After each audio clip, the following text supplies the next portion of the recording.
병에 안재현의 인스타에 글이 하나 올라옵니다. 안재현입니다. 저의 개인사로 무리를 일으켜 너무 죄송합니다. 저희 두 사람 다 공인이기에 이 모든 과정은 조용히 마무리되길 진심으로 바랬습니다. 그래서 돌발적인 공개에도 침묵하고 감수하려 했습니다. 주변인들이 피해를 입게 된다다가 어젯밤 주치중문 여성들과 연락을 했다는 의심 및 모함까지 받은 이상 더 이상은 침묵할 수 없어 이 글을 쓰게 되었습니다. 지난 3년간 결혼생활에 행복하기도 했지만 정신적으로 버거운 시간이었습니다. 저희는 관계를 개선하기 위해 노력했지만 결국 합의점을 찾지 못한 채 저희는 합의하에 별거를 결정 5마리의 동물들과 그녀가 편히 지낼 수 있도록 제가 집을 나오게 되었습니다. 지속적인 대화 끝에 7월 30일 구혜선님과의 이혼을 합의했습니다. 저는 구혜선님이 계산하여 정한 이혼 합의금을 지급했습니다. 제시한 내역서에는 가사 일에 대한 일당, 결혼 당시 그녀가 기부했던 기부금 등이 포함되어 있었습니다. 하지만 이는 결코 저에게 혼인 파탄의 규칙 사유가 있어서가 아니라 사랑했던 아내에게 경제적으로 조금이나마 보탬이 되고 싶었던 마음이었습니다. 며칠 뒤 구혜선님은 처음 합의했던 금액이 부족하다는 이유로 함께 살았던 아파트의 소유권을 요구했습니다. 3년간 행복했지만 정신적으로는 버거웠다고 합니다. 남녀 문제니까 둘을 제외하고 나서는 결혼 생활이 실상 어땠는지 아무도 모르는 거지만 안재현이 구혜선에게 굉장히 정신적으로 지쳐있다는 사실을 알 수가 있어요. 사실 규칙 사유가 본인에게 있는 게 아니라면 굳이 이혼까지 하는 마당에 저렇게 상대방의 요구사항을 다 들어줄 필요가 있나 싶기도 한데 한때나마 사랑했던 아내에게 경제적으로 조금이나마 보탬이 되고 싶어서 그렇게 할 수밖에 없었다. 어느 정도 뭐 납득이 되는 상황이죠. 이렇게 책도 쓰고 단편 영화도 찍고 했지만 방송인으로서 공식적인 방송은 2017년 신혼일기가 마지막이고 심지어 이게 6부작이에요. 이혼을 하더라도 그 뒤에 일이 전혀 없을 와이프를 생각을 해서 내가 좀 손해보더라도 위자료 준다. 뭐 좀 강한 게 아닌가 싶지만 이미지로 먹고 사는 연예인이니까 뭐 돈은 금방 벌면 되고 얼른 좋게 좋게 마무리하자. 그 송송 커플처럼 이런 생각을 하면은 뭐 이해를 못할 것도 아니에요. 근데 안재현의 이런 노력에도 불구하고 구혜선이 건포도, 그러니까 뭐 젖소에 달려있는 이 두 개의 꼭지점, 여기까지 제가 이렇게 설명했으면 대충 무슨 말인지는 아시겠죠? 무튼 이 건포도를 언급을 하면서 논리가 사라지고 남자 대 여자 그냥 감정 싸움이 됐어요. 덕분에 지금 안재현의 인스타는 구혜선의 일방적인 주장이 마치 사실인 거 마냥 엄청나게 댓글이 달리는데 그 대부분이 여자예요. 저는 그걸 보면서 굉장히 불편했습니다. 사실 지금 구혜선 행동을 보면은 이게 정말 가정을 지키고 싶어서 하는 행동인가, 상대방을 깎아내리기 위한 행동인가 의문점이 굉장히 많이 들어요. 어떻게 하면 상대방보다 내가 더 불쌍하고 동정받는 이미지를 만들 수 있을까? 나는 피해자일 뿐이고 잘못은 1도 없다. 어떻게 하면 대중들에게 이렇게 보일 수 있을까? 저는 그런 생각이 듭니다. 안녕하세요, 구혜선입니다. 안재현 씨가 남긴 글을 보고 저 또한 이렇게 글을 올리게 되었습니다. 합의금을 받았다는 내용에 대한 설명을 드리고 싶은데요. 현재 안재현 씨가 사는 집의 모든 인테리어 비용 또한 구혜선의 비용으로 한 것이고 가사 노동도 100% 구혜선이 한 일이기 때문에 제가 하루에 3만원씩 3년의 노동비를 받은 거지 이혼의 합의금을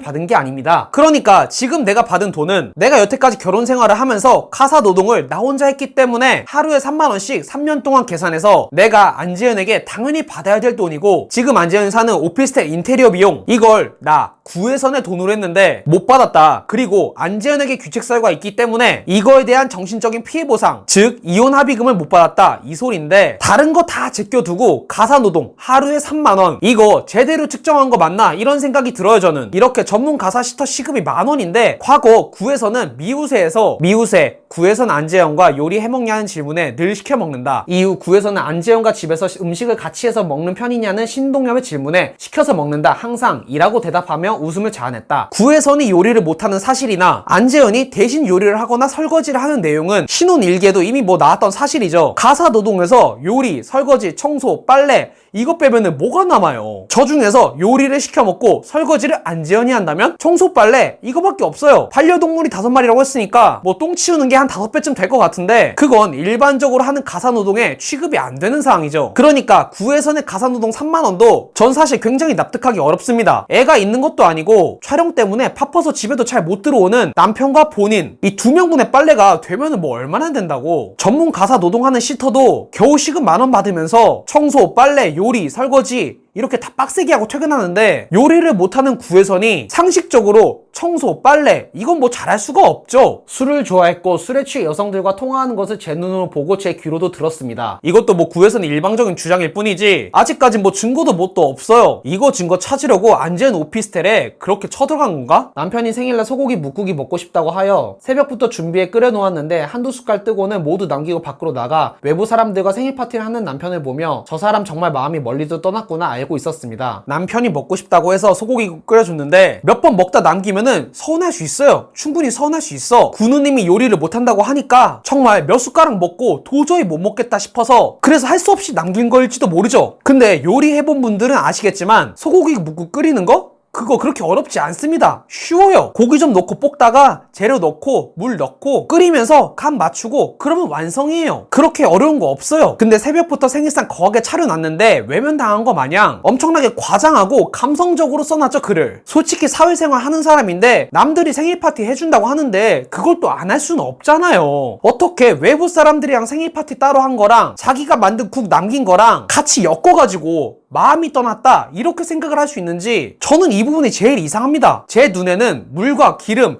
안 섞이는 이 두 개를 억지로 섞어 놓으려고 용 쓰는 것처럼 보여요. 그래도 아들 낳아주신 어머니께 감사하여 저는 아직도 어머니 집에 에어컨도 없다시길래 달아드리고 세탁기도 냉장고도 놓아드렸습니다. 물론 그날도 다투었습니다. 잘했어요, 잘했어. 아주 훌륭해. 에어컨도 놓아드리고 세탁기, 냉장고 뭐 이거는 바꿔드렸다는 소리겠죠? 요즘 세상에 에어컨 없이 사는 건 가능해도 세탁기, 냉장고 이거 없이는 사는 거 불가능하잖아요. 근데 도대체 안재현 이야기를 하면서 제3자인 시어머니 이야기는 왜 꺼내는 것인가? 글을 읽어보면 읽어볼수록 가정을 지키고 싶은 사람이 아닌 상대방을 깎아내리고 싶은 사람의 의도로 다분해 보입니다. 그게 아니라면 대다수 여자의 패시브 스킬, 이 싸울 때 싸우게 된 원인만 가지고 싸우는 게 아닌 싸우다 보면 뭐 지난 일 하나, 둘, 셋 이거 다 끄집어 와가지고 섞어서 물타기해서 짬뽕 만드는 거. 내가 잘못한 게 뭐야? 라고 물으면 섹시하지 않다고 말했고 섹시하지 않은 삐리리를 갖고 있어서 꼭 이혼하고 싶다고 말을 해온 남편이었습니다. 남편은 같이 생활하는 동안에도 권태기가 온 남성들이 들을 수 있는 유튜브 방송을 크게 틀어놓다가 잠들기도 하고 구혜선이 지금 이 건포도 이 이야기를 쓴 걸로 인해서 굉장히 여론이 확 뒤집혔는데 이 구혜선의 꼭지점, 이게 팩트인지 아닌지는 뭐 밝혀진 바가 없으나 안재현의 인스타에 가보면은 이미 기정사실화가 되어버렸죠. 뭐 천하의 쓰레기가 이미 되어 있는데 저는 이 마지막 꼭지점 이야기를 보고 확신을 했습니다. 아, 구에서는 안재현 이미지를 깎아내려서 자기 이미지를 챙길 생각이구나. 가정을 지키려는 사람이 이런 글을 쓴다? 자기 얼굴에 그냥 침 뱉기죠. 구혜선의 글을 읽어보면은 나는 굉장히 희생하였고 불쌍하고 남편이 날 진료해서 이혼당하는 불쌍한 여자다. 남편과 불화가 있는 와중에도 시어머니 에어컨도 놔드리고 세탁기와 냉장고도 바꿔드리고 근데 안재현 이 쓰레기는 겨우 꼭지점이 마음에 들지 않는다는 이유로 가정을 깨버렸고 다른 여자들과 나 몰래 연락을 했다. 이런 뉘앙스로 글을 썼어요. 증거도 뭣도 없는데 그냥 자기가 글을 그렇게 썼다고. 이런 내용들, 공감 능력이 굉장히 많은 그분들이 굉장히 좋아할 만한 내용 아닙니까? 화력이 엄청나게 빠방할 겁니다. 김정은의 대포동 발사체보다 훨씬 더 화력이 강력할 거예요. 근데 여기서 중요한 건 어디까지나 구에서는 일방적인 주장일 뿐이지 증거나 증인 뭐 아무것도 없어요. 이런 논리대로라면은 저도 말할 수 있는 사실이 하나 있습니다. 사실 제가 여러분께는 숨겨왔지만 저희 큰아빠가 트럼프 미국 대통령입니다. 증거? 없어요. 증인? 없어요. 그냥 제가 이렇게 말하는 거니까 이게 맞는 말이에요. 자, 어떻습니까? 굉장히 황당하죠? 이런 어처구니 없는 사실들을 마치 이미 진짜 팩트인 거 마냥 안재현 인스타에 안재현은 쓰레기 취급하고 더러운 놈 취급하고 구혜선한테 단물 빼고 이제 단물 빠졌으니까 여자 버리는 그런 쓰레기로 취급하던데 거기서 댓글 다시는 분들 진짜 그러고 살지 마세요. 팩트 체크하고 그때 와서 악플 달아도 늦지 않습니다. 근데 신기한 건 저런 악플 쓰는 거는 죄다 여자라는 사실.